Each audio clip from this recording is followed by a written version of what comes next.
지난 주일까지는 바울 사도의 옥중 서신에 대해서 말씀을 드렸어요.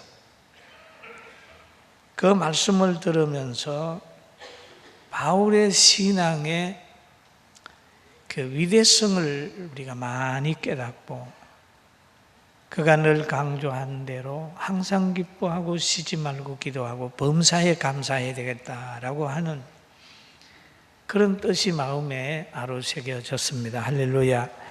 그런데 바울 사도는 빌립보에서 옥중에 들어갔을 때는 빌립보 감옥이 교회되게 만들었어요. 간수가 구원받고 그 안에서 주 예수를 믿어라 그리하면 너와 내 집이 구원을 얻으리라고 하신 말씀을 하게 됩니다.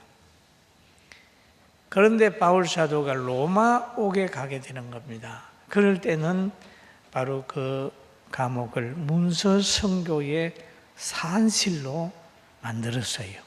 편지를 써서 많은 성도들에게, 교회에게 보냈다, 그런 겁니다.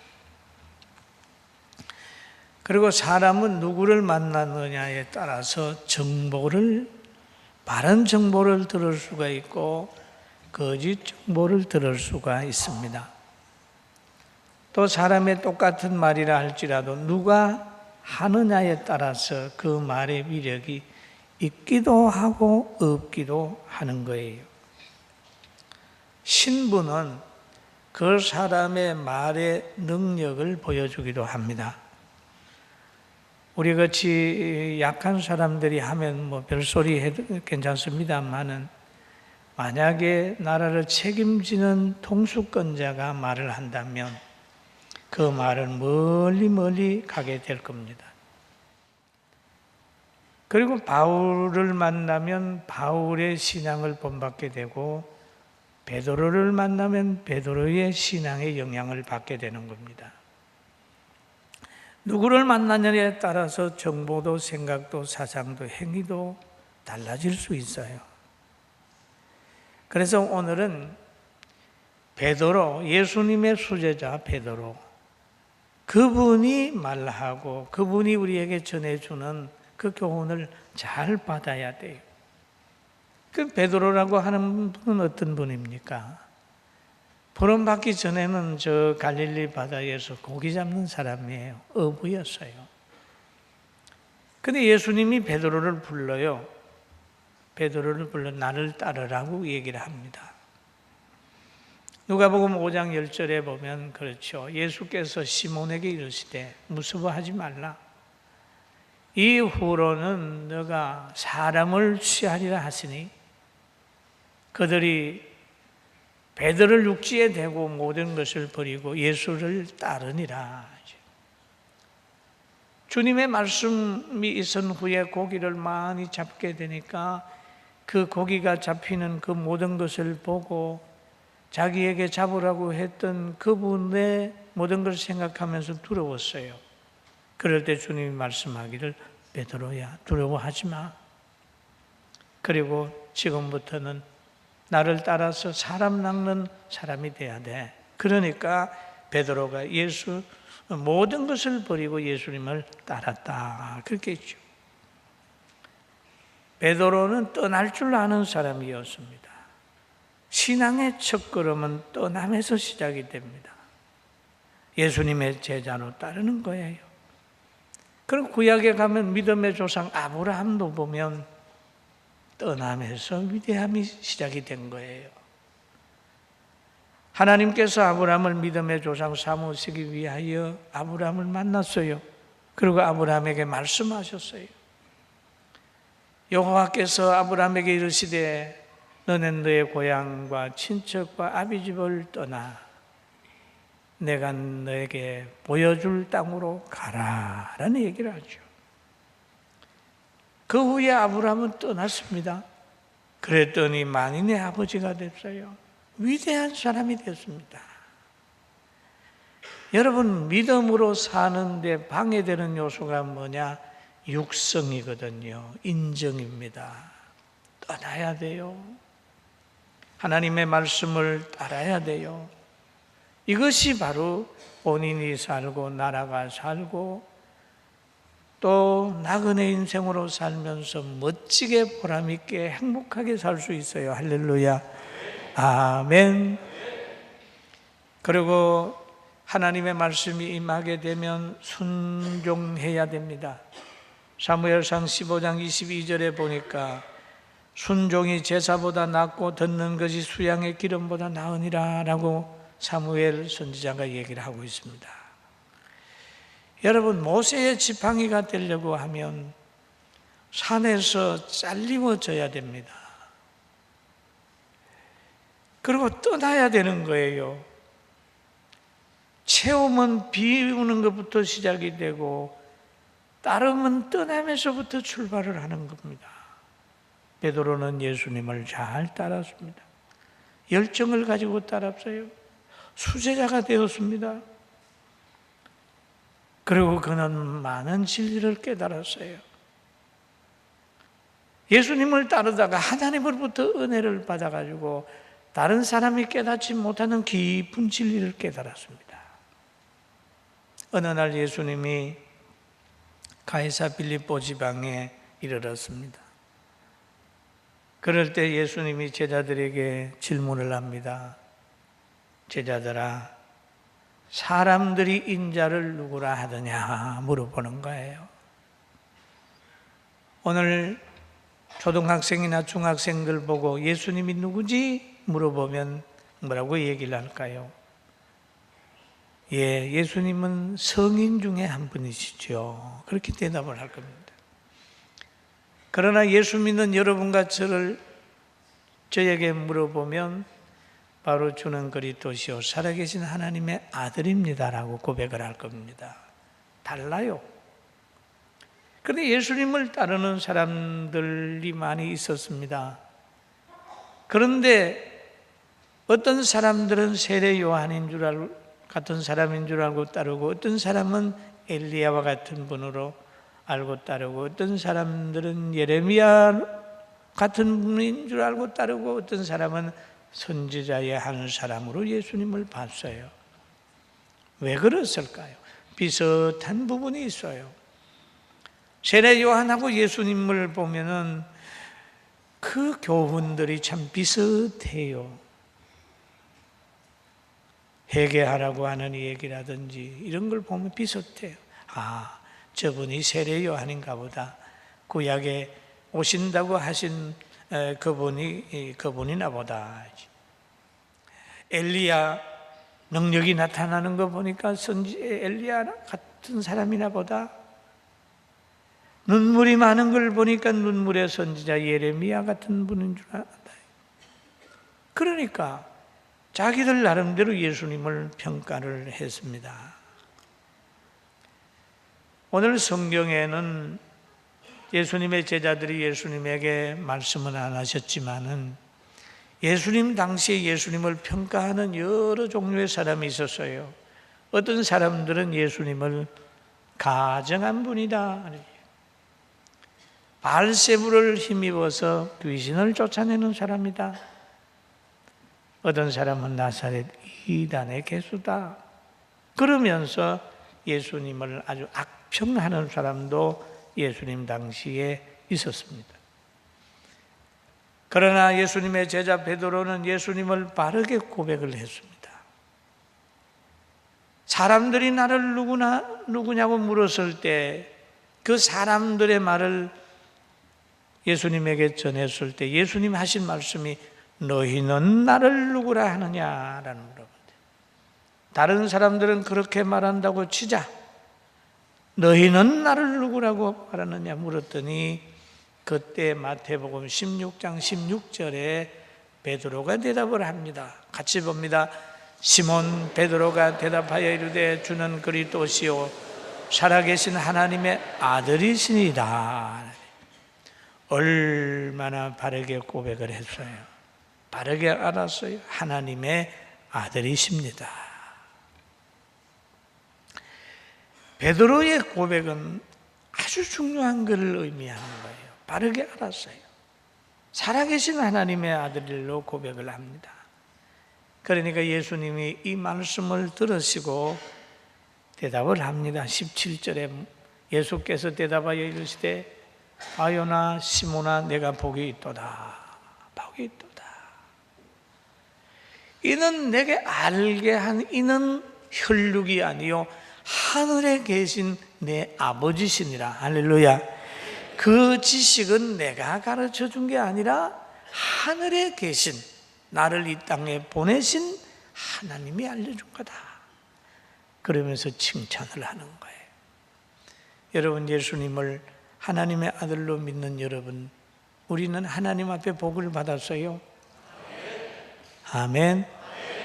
다 복을 받았어요. 복을 받았어요. 그러니까 예수님이 그를 보고 그럽니다. 야, 복이 있도다. 바로 성경을 깨닫는 사람이 복이 있단 말이에요. 그러면서 마태복음 16장 18절에 내가 내게 이르노니 너는 베드로라. 내가 이 반석 위에 교회를 세우리니 음부의 권세가 이기지 못하리라. 반석 위에 교회를 세우리니 무형의 교회와 유형의 교회를 세우는데 음부의 권세와 세상의 권세가 너를 이기지 못한다. 그렇게 얘기를 하는 거지요. 음부의 권세가 계속해서 우리하고 싸움을 걸어오는 거예요. 그러나 예수님을 바르게 믿고 산 소망을 가지고 가면 음부의 권세 지지 않습니다. 아멘. 그러면서 주님께서 베드로에 대해 또 한 번 얘기를 합니다. 내가 천국 열쇠를 내게 주노니 내가 땅에서 무엇이든지 매면 하늘에서도 매일 것이요 내가 땅에서 무엇이든지 풀면 하늘에서도 풀리리라. 이렇게 말씀하세요. 얼마나 큰 권세가 있나요?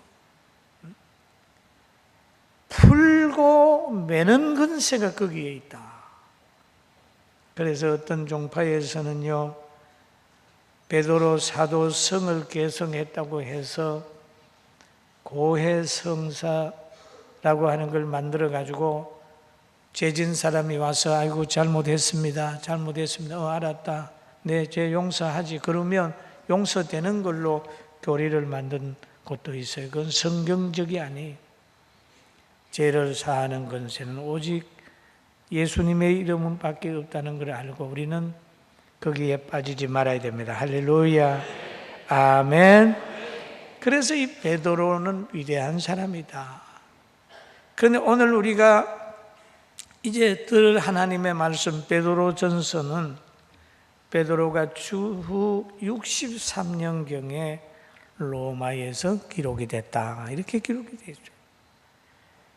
그러니까 위대한 사람이 기록을 했으니까 거기에 엄청난 진리를 담고 있단 말이에요. 할렐루야.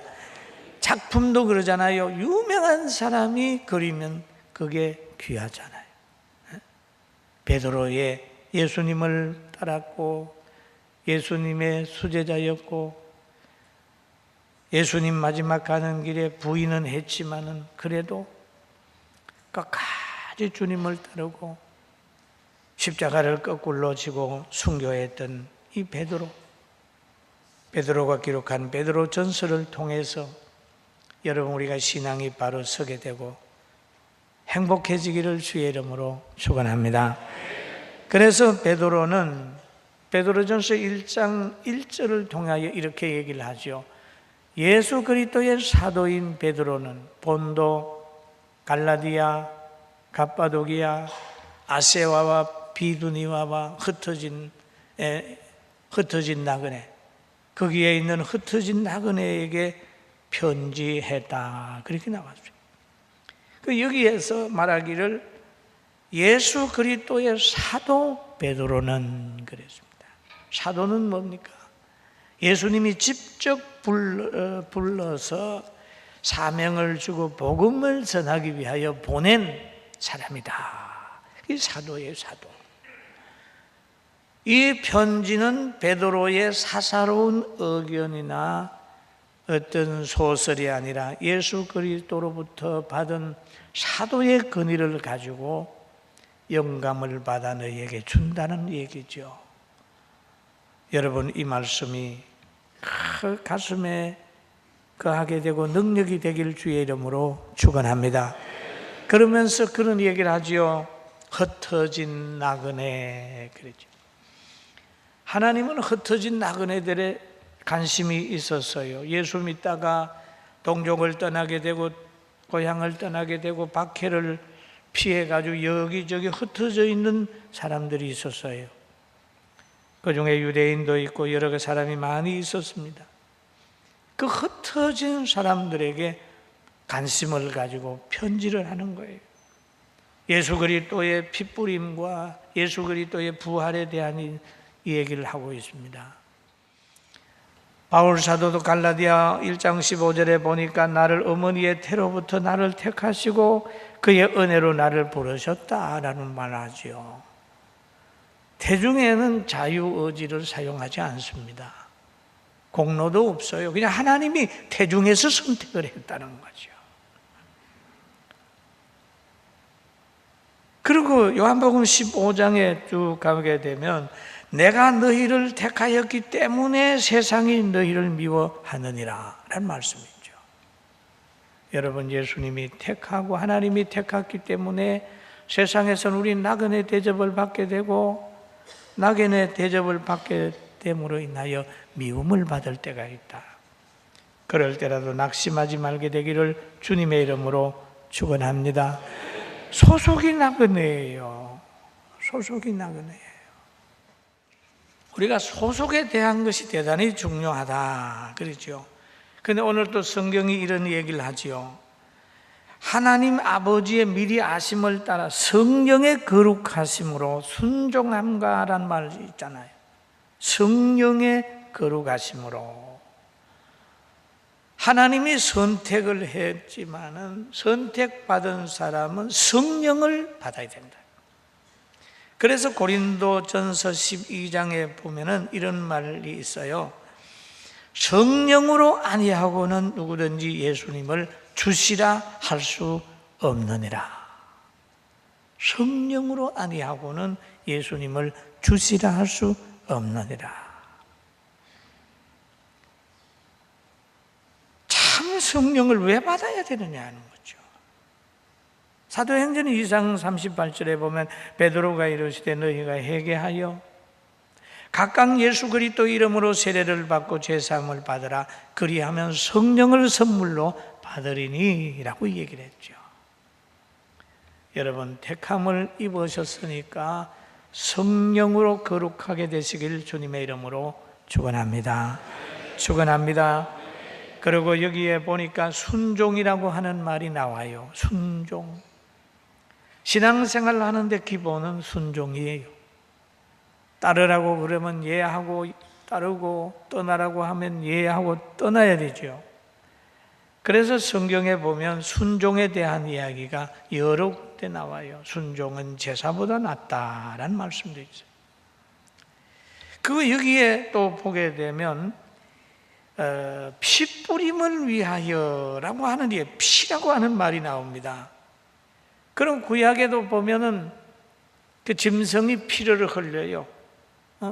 그리고 죄인은 그에게 안수하게 되고 또 죄인을 대신해서 짐승이 피를 흘리는 거예요. 피를 담아 가지고 제단 사방에 뿌릴 것이며 레위기 3장 2절에 이렇게 기록이 되어 있어요. 그 예물의 머리에 안수하고, 같이 봅니다. 그 예물의 머리에 안수하고 해낭문에서 잡을 것이며 아론의 자손 제사장들은 그 피를 제단 사방에 뿌릴 것이며 그랬거든요. 피를 뿌린다. 죄 문제를 해결하기 위해 피를 뿌린다.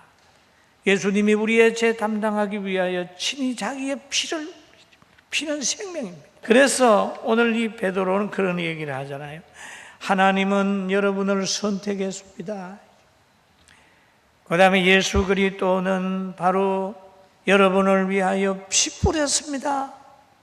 성령님은 예수 그리스도를 바르게 알도록 감동 주고 우리를 인도하십니다 하고 삼위일체에 대한 것들이 여기에 기록이 되어 있어요. 구원받은 사람 마음속에 뭐가 있냐? 평강이 있게 되죠. 그러면서 하는 말이 부활의 신앙을 가져라 라는 얘기예요. 우리 주 예수 그리스도의 아버지 하나님을 찬송하리로다. 그의 많으신 긍휼대로 예수 그리스도를 죽은 자 가운데서 부활하게 하심으로 말미암아 우리를 거듭나게 하사 산 소망이 있게 하시며 그랬잖아요. 산 소망이라, 산 소망. 여러분, 죽은 소망이 아닙니다. 산 소망이 있게 하는 거예요. 부활의 신앙을 가진 것이 산 소망을 가진 겁니다. 할렐루야. 여러분, 산 소망을 가진 것은 부활의 신앙을 가진 것이고, 현재 그런 사람의 삶은 반석 위에 집 짓는 삶이고, 그런 사람의 삶은 마귀를 날마다 이기면서 사는 삶이에요. 바울 사도도 에베소서 2장에 이런 얘기를 하죠.